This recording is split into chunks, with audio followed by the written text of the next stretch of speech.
Hello friends, welcome to my channel.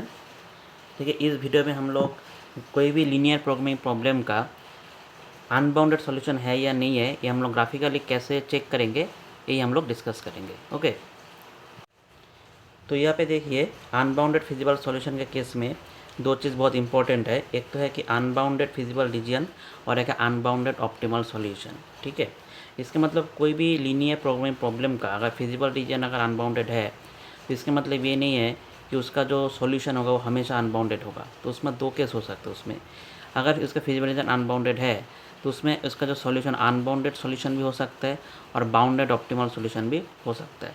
Bounded होने का मतलब क्या है कि उसका एक डेफिनिट फाइनाइट ऑप्टिमल वैल्यू निकलेगा। ठीक है, और अनबाउंडेड मतलब कि अगर वो एलपीपी अगर मैक्सिमाइजेशन टाइप में है तो हम लोग को x1 एंड x2 का कोई एक डेफिनिट वैल्यू नहीं मिलेगा जिसमें हम लोग ऑब्जेक्टिव फंक्शन का मैक्सिमम वैल्यू मिल जाए। ठीक है, इसका मतलब उस ऑब्जेक्टिव फंक्शन का मैक्सिमम वैल्यू इन्फिनिटी पे ऑकर करेगा। ठीक है, तो इस टाइप का जो सॉल्यूशन होता है उसको हम लोग क्या बोलते हैं, अनबाउंडेड सॉल्यूशन। और बाउंडेड ऑप्टिमल सॉल्यूशन का मतलब क्या है कि फिजिबल रीजन तो अनबाउंडेड है पर उसमें हम लोग x1 एंड x2 का एक डेफिनिट वैल्यू एक फाइनाइट वैल्यू मिल रहा है जिसमें ऑब्जेक्टिव फंक्शन का मैक्सिमम वैल्यू मिल रहा है अगर गिवन एलपीपी मैक्सिमाइजेशन टाइप में है तो। ठीक है, तो इस टाइप का सॉल्यूशन हम लोग बोलते हैं बाउंडेड ऑप्टिमल सॉल्यूशन। तभी देखिए, ये जो मैंने एक प्रॉब्लम लिया है इससे हम लोग इस चीज़ को और क्लियरली समझते हैं। तो देखिए, ये जो प्रॉब्लम है क्या बोला है कि use graphical method to solve the following LPP, that is maximize z equal to 5x1 plus 4x2 subject to the constants x1 minus x2 x1 minus 2x2 greater than or equal to 1, x1 plus 2x2 greater than or equal to 3 and x1 comma x2 greater than or equal to 0। तो हम लोग जानते हैं graphical method से solve करने के लिए first of all हम लोग क्या करते हैं कि उसका जो इनइक्वालिटीज़ होता है उसको हम लोग इक्वालिटी में कंसिडर करते हैं ना, मतलब कन्वर्ट करते हैं। हम वो ये करते हैं अभी replacing all the inequalities into equalities,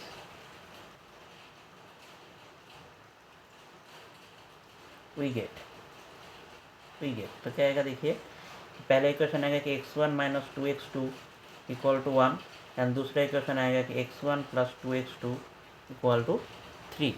okay, अभी इसको हम लोग इंटरसेप्ट फॉर्म में लेके आएंगे, that is x by a plus y by b equal to 1।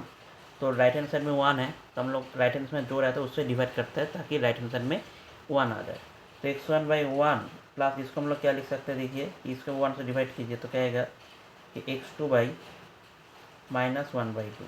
ठीक है, ये करने से फिर से ये वाला आ जाएगा और यह से क्या आ रहा है कि 3 से डिवाइड करने से कि x1 by 3 plus x2 whole divided by 3/2 is equal to 1। तो ये जो पहला स्टेट लाइन है इस पूरे इक्वेशन को हम लोग क्या नाम देते हैं, 1, और इस पूरा को हम नाम देते हैं 2। तो जो इक्वेशन 1 है, ये इक्वेशन 1 जो है वो एक्स एक्सिस को meets x axis at 1,0 and y-axis at 0, -half। Okay, and जो इक्वेशन 2 है दैट इज स्ट्रेट लाइन 2 है, that is straight line 2 meets x-axis at the point 3,0 and y-axis at the point 0,3/2। Okay, इसके बाद हम लोग क्या करते हैं कि ये जो स्ट्रेट लाइन है इसको हम लोग मतलब ग्राफ पेपर में इसको प्लॉट करते हैं। ओके, तो चलिए अभी प्लॉट करते हैं इसको। तो देखिए, मैंने यहाँ पे ग्राफ को प्लॉट कर लिया है। तो यहाँ पे देखिए, तो पहला जो स्ट्रेट लाइन है वो एक्स एक्स को 1,0 पॉइंट पे दैट इज़ 1,0 पॉइंट पे एंड वाई एक्सिस को 0,-हाफ दैट इज 0,-हाफ पॉइंट पे मीट कर रहा है। तो दोनों पॉइंट से जो कनेक्टेड स्ट्रेट लाइन होगा ये वाला होगा। तो ये कौन सा स्ट्रेट लाइन है, पहला स्ट्रेट लाइन है, इक्वेशन 1। अभी इस स्ट्रेट लाइन का कौन सा तरफ रीजन होगा, मतलब कि जो जिस तरफ ओरिजिन है उस तरफ होगा कि ओरिजिन का अपोजिट साइड में रीजन होगा। कैसे पता चलेगा कि हम लोग पहला जो इनइक्वालिटी है x1 minus 2x2 greater than equal to 1, इसमें x1 equal to 0 and x2 equal to 0 put करेंगे तो कितना आएगा, देखिए 0 minus 2 into 0 that is 0 greater than और इक्वल टू 1। तो 0 एक से बड़ा है और इक्वल है ऐसा बोल रहा है, पर ये तो ट्रू नहीं है। तो अगर ये रिलेशन ट्रू नहीं है तो हम लोग का जो ओरिजिन की तरफ हम लोग का रीजन नहीं होगा, ओरिजिन का ऑपोजिट में रीजन होगा। ठीक है, इसका मतलब इस तरफ रीजन होगा। अब इस तरह आप ऐसे भी कन्फर्म कर सकते हो कि इस तरफ कोई भी पॉइंट, जैसे कि देखिए 5,0 है। अब यहाँ पे पिटा के देखिए कितना आ रहा है कि 5 minus 2 into 0 that is 5 greater than और इक्वल टू 1। तो ये तो ठीक ही है कि 5 ग्रेटर देन 1 ये रिलेशन होल्ड कर रहा है, ट्रू है, तो इसका मतलब इस तरफ हम लोग का रीजन होगा। ओके, और जो दूसरा स्ट्रेट लाइन है वो देखिए, एक्स एक्सिस को 3,0 पॉइंट पे मीट कर रहा है, दैट इज ये वाला पॉइंट, एंड वाई एक्सिस को 0,3/2 दैट इज 1.5, दिस पॉइंट, इस पॉइंट पे मीट कर रहा है। ठीक है, तो इस दोनों पर हम लोग कनेक्ट करते हैं अभी।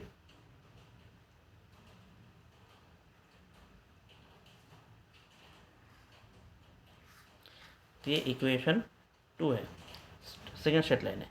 अभी इसका किस तरफ रीजन होगा कि मतलब जिस तरफ ओरिजिन है इस तरफ के ओरिजिन का ऑपोजिट साइड में रीजन होगा। ठीक है, मतलब इस स्ट्रेट लाइन का इस तरफ रीजन होगा कि इसका इस तरफ रीजन होगा। कैसे पता चलेगा कि हम लोग सेकेंड इक्वालिटी में हम लोग फिर से x1 = 0 एंड x2 = 0 पुट करते हैं। तो कितना आएगा देखिए, 0 + 2 × 0 दैट इज 0 ग्रेटर देन और इक्वल टू 3।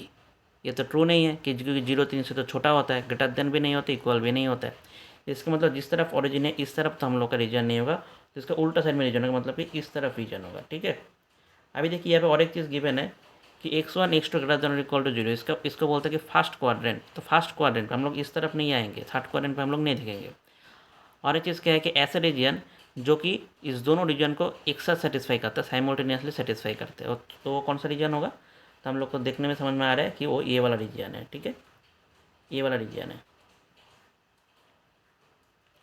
तो और एक चीज़ देखिए, तो इसका जो फिजिबल रीजन है, ये जो फिजिबल रीजन है पूरा अनबाउंडेड है, मतलब इस तरफ पूरा इसका खुला हुआ है।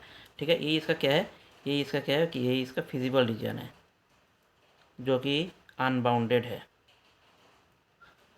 अनबाउंडेड है। ओके, अभी ये जो फिजिबल, तो इसका जो फिजिबल रीजन भी बोल सकते हैं, इसका सॉल्यूशन स्पेस भी बोल सकते हैं। अभी सॉल्यूशन स्पेस का दो एक्सट्रीम पॉइंट हम लोग को दिखाई दे रहा है, एक तो है कि 3 ये वाला पॉइंट और एक है ये वाला पॉइंट। तो दोनों पॉइंट का कोऑर्डिनेट हम लोग निकाल लेते हैं। तो इस पॉइंट का पॉइंट कितना है कि 3,0, ओके, ए पॉइंट, और ये वाला पॉइंट के मतलब कि इक्वेशन 1 और इक्वेशन 2 ये दोनों स्ट्रेट लाइन का इंटरसेक्टिंग पॉइंट है, पॉइंट ऑफ इंटरसेक्शन है। तो ये दोनों स्ट्रेट लाइन मतलब ये दोनों इक्वेशन का हम लोग सॉल्व करके देखते हैं कि इसका पॉइंट ऑफ इंटरसेक्शन कितना आता है। ओके, तो चलिए एक जगह सॉल्व कर लेते हैं। ओके,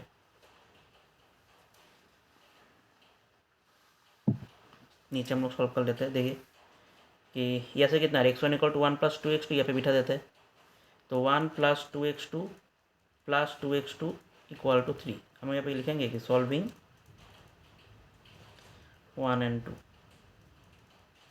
तो कितना मिल रहा है कि 1 + 4x2 = 3, that is 4x2 = 2, that is x2 = कितना मिल रहा है, हाफ।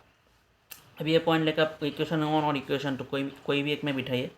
ठीक है, मैं 1 पे बिठाता हूँ, तो कितना आएगा, x1 = 1 + 2 × x2 that is half, that is 2 आ जाएगा।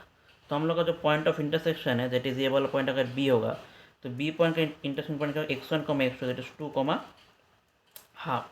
तो देखिए ये जो पॉइंट है हम लोग का, ये पॉइंट हम लोग का कितना आ रहा है, 2, हाफ। तो इसका सॉल्यूशन स्पेस हम लोग का अनबाउंडेड है, बट इसका दो एक्सट्रीम पॉइंट मिल रहा है। कौन सा, एक तो है a 3,0, एक मिल रहा है b 2, हाफ। अब इस दोनों पॉइंट पे ऑब्जेक्टिव फंक्शन जो है ये z जो है इसका वैल्यू कितना आ रहा है हम लोग चेक करते हैं। तो कॉर्नर पॉइंट हम लोग लिखेंगे कि that is the 2 corner points, और आप बोल सकते हैं कि extreme points of the solution space are a 3,0 and b 2, half. अब इस दोनों पॉइंट का हम लोग को ऑब्जेक्टिव फंक्शन का वैल्यू निकालना पड़ेगा। ओके, तो ऑब्जेक्टिव फंक्शन का वैल्यू क्या आएगा, देखिए कि z दैट इज़ a 3,0, इस पॉइंट पे z का वैल्यू कितना आ रहा है, z एट द पॉइंट है इक्वल टू कि 3 - 2 × 0 दैट इज़ 3 आ रहा है। ओके, तो सॉरी 5x1 + 4x2 था, तो कितना आएगा हम लोग का कि 5 × 3 5x1 + 4 × x2 that is 5 × 3 that is 15 आएगा। Okay, and b point that is 2, half, इस पॉइंट हम लोग ऑब्जेक्टिव फंक्शन का वैल्यू कितना आएगा, that is z at the point b कितना आएगा, देखिए कि 5 × 2 + 4 × half that is 10 + 2 that is 12। Okay, अब ये दोनों एक कॉर्नर पॉइंट पे जो वैल्यू हम लोग को मिल रहा है ऑब्जेक्टिव फंक्शन का, वो मिल रहा है 15 और 12। तो ये देखने से लग रहा होगा कि 15 इसका मैक्सिमम वैल्यू है, बट देखिए इसका सॉल्यूशन स्पेस अनबाउंडेड है। इसका कोई भी पॉइंट आप लोग कोई भी पॉइंट इसका हम लोग कोई भी पॉइंट पे हम लोग ऑब्जेक्टिव फंक्शन का वैल्यू चेक कर सकते हैं। ठीक है, तो देखिए 5,0 जैसे कि अगर मैंने यहाँ पे जो 5,0 ये भी क्या है, इसका सॉल्यूशन स्पेस का पॉइंट है। अगर मैंने 5,0 कंसिडर कर लिया यहाँ पे, तो कितना आएगा कि 5 × 5 + 4 × 0 दैट इज़ 25 आ रहा है। तो मतलब 15 से भी ज़्यादा आ रहा है वैल्यू, ठीक है। अगर मैंने इसका 6.0 ले लिया, वो भी सॉल्यूशन स्पेस का एक पॉइंट है, तो ये पे बिठाने से कितना आएगा 5 × 6 + 4 × 0 30, तो उससे भी ज़्यादा आ रहा है।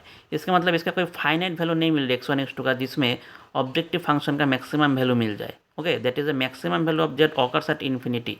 और इस टाइप का सॉल्यूशन को हम लोग क्या बोलते हैं, अनबाउंडेड सॉल्यूशन। ओके, तो ये हम लोग लिखेंगे यहाँ पे, here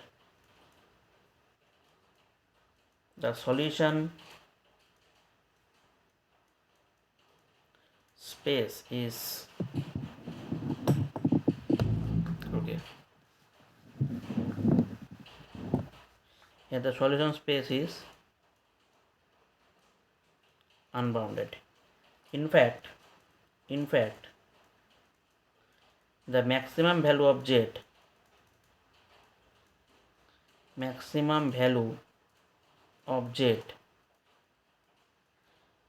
occurs at infinity, and hence the given LPP has an unbounded solution, okay। इसका मतलब इसको हम ऐसे बोल सकते हैं कि there are some many points, और ऐसे बोल सकते हैं there are much more points in the feasible region which gives the value of z much more than 50, and therefore the maximum value of z occurs at infinity, and there is a given LPP as an unbounded solution। Okay, तो इसमें हम लोगों ने क्या देखा कि इसका feasible region unbounded था और इसका सॉल्यूशन भी अनबाउंडेड है। अभी हम लोग और एक एग्जांपल देखेंगे जिसमें हम लोग का फिजिबल रीजन अनबाउंडेड ही रहेगा, बट उसका जो सॉल्यूशन होगा क्या होगा, बाउंडेड ऑप्टिमल सॉल्यूशन, मतलब फाइनाइट वैल्यू x1 x2 का मिलेगा जिसमें हम लोग का जेड का मैक्सिमम वैल्यू मिल जाए। ओके, तो चलिए देखते हैं उसको। देखिए दूसरा प्रॉब्लम है, इसमें मैंने थोड़ा सा कैलकुलेशन पहले से करके रखा है ताकि वीडियो ज़्यादा लंबा ना हो। तो इसमें भी क्या बोला कि use graphical method to solve the following LPP, maximize z equal to 3x1 + 2x2 subject to the constants 5x1 + x2 greater than or equal to 10, x1 + x2 greater than or equal to 6, x1 + 4x2 greater than or equal to 12 and x1 x2 greater than or equal to 0। Okay, तो इसमें हम लोग generally क्या करते हैं, वही मैंने किया है, जितना भी 3 इनइक्वालिटी यहाँ पे है सबको मैंने इक्वलिटी में कंसिडर किया और इसको मैंने 10 से डिवाइड करके दोनों तरफ इंटरसेप्ट फॉर्म में लेके आ गए। ठीक है, तो ये जो स्ट्रेट लाइन है वो एक्स एक्सिस को 2,0 पॉइंट पे मीट करेगा एंड वाई एक्सिस को 0,10 पॉइंट पे मीट करेगा। सिमिलरली जो सेकंड इनइक्वालिटी था इसमें भी मैंने इक्वल टू बिठा दिया है और राइट हैंड साइड में 1 लाने के लिए मैंने 6 से डिवाइड किया। तो ये जो स्ट्रेट लाइन है एक्स एक्स को 6,0 एंड वाई एक्सिस को 0,6 पे मीट करेगा। एंड थर्ड स्ट्रेट लाइन जो थर्ड इनइक्वालिटी है उसको मैंने कंसिडर किया इक्वालिटी में, तो ये जो स्ट्रेट लाइन आया वो एक्स एक्स को 12,0 एंड वाई एक्सिस को 0,3 पॉइंट पे मीट करेगा। ओके, अब इस पॉइंट को लेकर हम लोग ये जो ग्राफ पेपर है जो कि मैंने ये पे ड्रॉ किया है इसमें हम लोग क्या करेंगे, प्लॉट कर देंगे। ठीक है, इट इज़ 2D में। तो क्या आएगा, देखिए पहला पॉइंट क्या है 2,0 एंड 0,10, इसमें आएगा 2,0 और 0,10, ये दोनों पॉइंट है। तो मैंने जो प्रिसिशन लिया है देखिए 2 यूनिट का लिया है। ठीक है, 20 एंड 0,10, ये वाला। तो ये पहला स्ट्रेट लाइन है हम लोग का। और इसका किस तरफ रीजन होगा, किस तरफ ऑरिजिन है, तो हम लोग देखते हैं कि यहाँ पे ऑरिजिन बिठाने से कितना क्या होता है कि 5 × 0 + 0 दैट इज 0 ग्रेटर देन और इक्वल टू 10। तो 0 ग्रेटर देन इक्वल टू 10, तो 0 तो 10 से तो बड़ा भी नहीं होता, इक्वल भी नहीं होता। इसका मतलब 0 के तरफ, ऑरिजिन की तरफ अब इसका रीजन नहीं होगा। इसका किस तरफ रीजन होगा, इस तरफ रीजन। मैं फिलहाल अभी ऐसे देकर रखता हूँ। ठीक है, अच्छा सेकेंड लाइन देखिए एक्सिस को 6,0 दैट इज ये वाला पॉइंट एंड नो एक्सिस को 0,6 मतलब कि ये वाला पॉइंट पे मीट कर रहा है। तो इसका दोनों का कनेक्टिंग जो स्ट्रेट लाइन है वो क्या आएगा,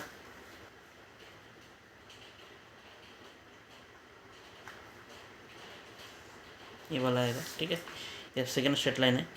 और इसमें देखिए 0 0 बिठाने से क्या होता है कि 0 + 0 ग्रेटर देन और इक्वल टू 6, तो 0 ग्रेटर देन 6 भी नहीं होता है और 0 इक्वल टू 6 भी नहीं होता है। इसका मतलब ऑरिजिन की तरफ इसका रीजन नहीं होगा, इसका उल्टा तरफ इसका रीजन होगा। ओके, उल्टा तरफ इसका रीजन होगा। थर्ड जो स्ट्रेट लाइन है वो क्या है, एक्स को 12,0 मतलब ये वाला पॉइंट पे मीट कर रहा है एंड नो एक्सिस को 0,3 मतलब कि 0,3 मतलब इसे बीच में होगा 0,3 इस पॉइंट पे मीट कर रहे। तो दोनों पॉइंट को हम लोग कनेक्ट करते हैं अभी।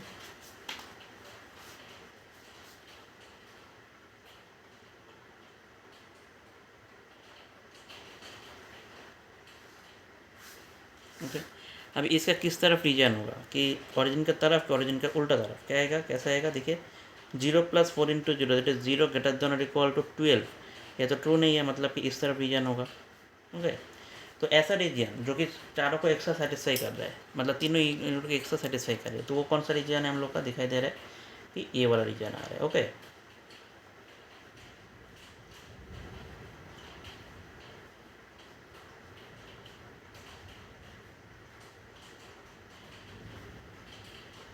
ये वाला रीजन आ रहा है, मैंने ये पे सेट कर दिया ग्रीन कलर से।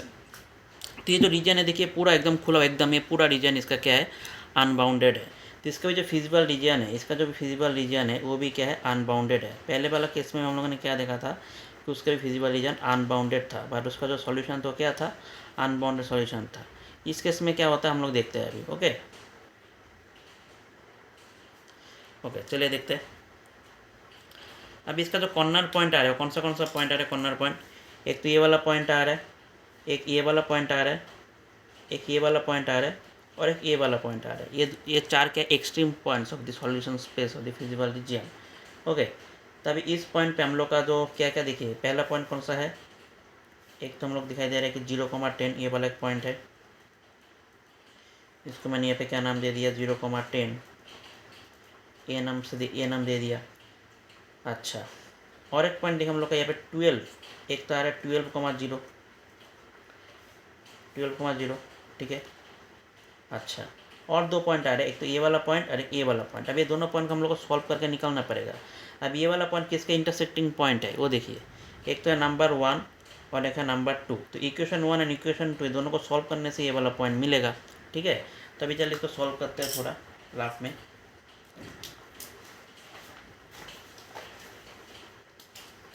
इक्वेशन 1 हम लोग का क्या था कि 5x1 + x2 = 10 and second equation था x1 + x2 = 6।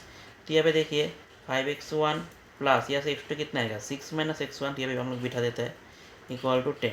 Okay, so that is 4x1 = 4, that is x1 = 1। अब x1 = 1 अब इसमें बिठा देते हैं, तो क्या आएगा कि x2 = 6 - x1, that is 6 - 1, that is कितना आ रहा है, 5 आ रहा है।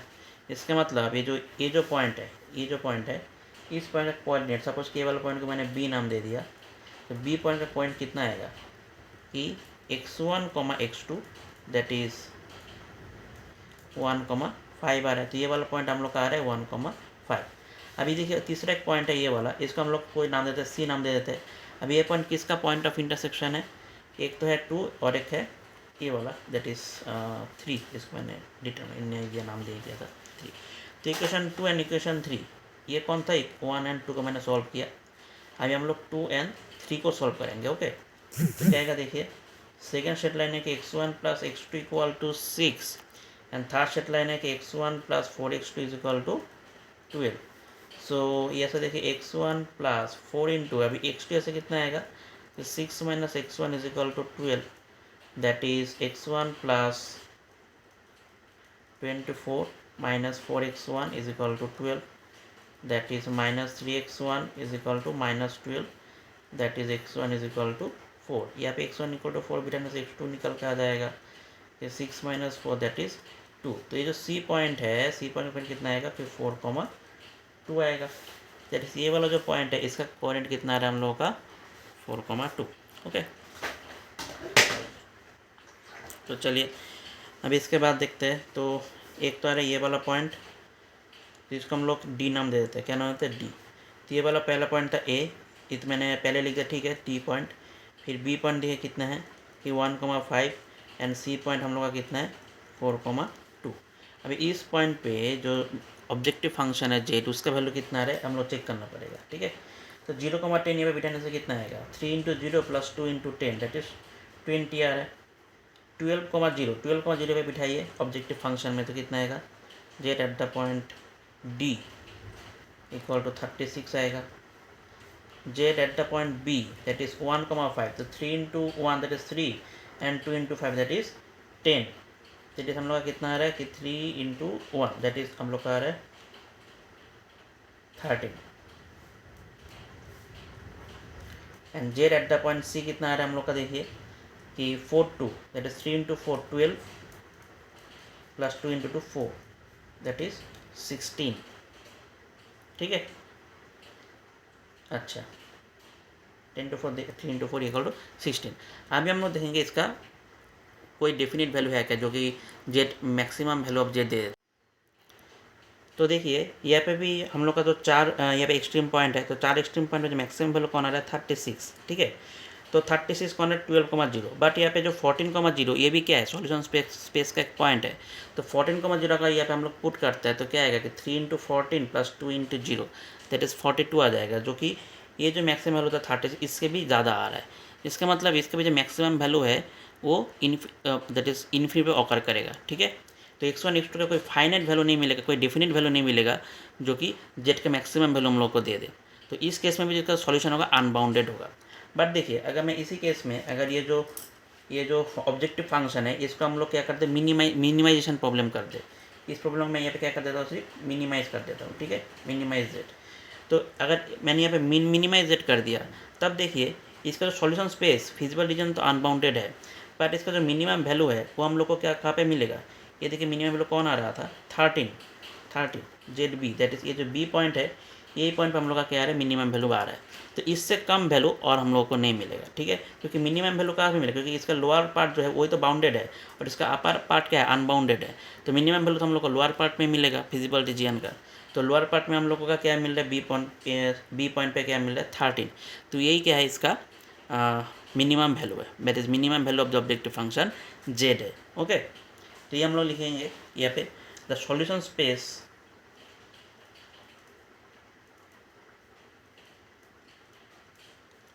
is unbounded but minimum value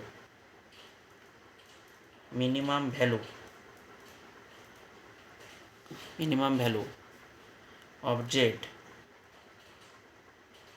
occurs at the point b, that is 1,5. So the optimal solution is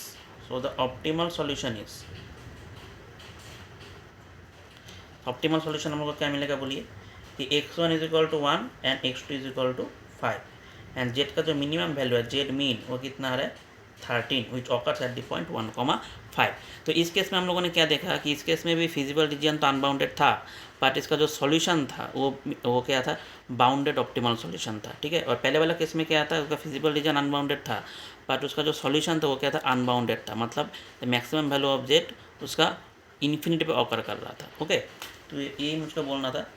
अभी फिर नेक्स्ट वीडियो में हम लोग फिर से देखेंगे इसका और एक टाइप, ओके। अगर ये वीडियो आपको अच्छा लगता है, अगर आप बेनिफिटेड होते हो तो इसको ज़रूर लाइक कीजिएगा एंड शेयर कीजिएगा अपने दोस्तों के साथ एंड सब्सक्राइब कीजिएगा। Thank you.